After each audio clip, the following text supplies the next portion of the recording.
تعرف على هاتف اونر X8A، جودة كاميرا استثنائية.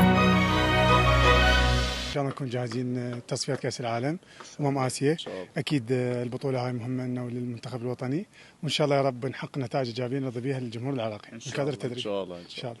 اكيد يعني الاستعداد مستمر للدخول في بطولة الأردن الدولية.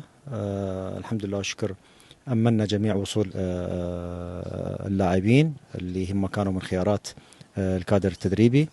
أكيد شيء طيب أنه اليوم القائمة تتوسع باستدعاءات اللاعبين للمشاركة في المعسكرات والمباريات الرسمية لمنتخبنا الوطني، مع بعض اللاعبين المصابين اللي كانوا أيضا من ضمن خيارات الكادر التدريبي اللي هو سعد وزيدان وحسين وألاي وبقية اللاعبين. اليوم نتحدث عن توسع قائمة المنتخب الوطني. اليوم يمكن أكثر من 35 لاعب هم من ضمن خيارات الكادر التدريبي. اتضحت الرؤية للمدربين، وكذلك أنه القائمة الأولية اللي أرسلت لبطولة الأردن الدولي هي أكثر 55 لاعب ضمت.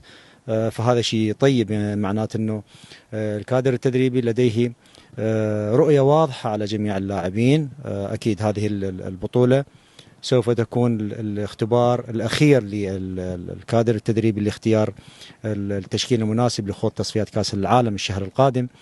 أتمنى التوفيق لمنتخبنا وتحقيق نتائج إيجابية.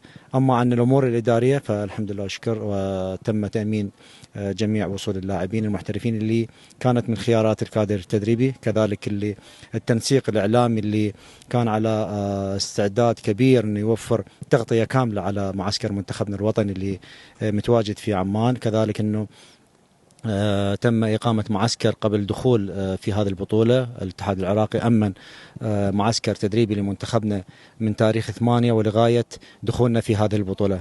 أتمنى التوفيق لمنتخبنا في هذه البطولة.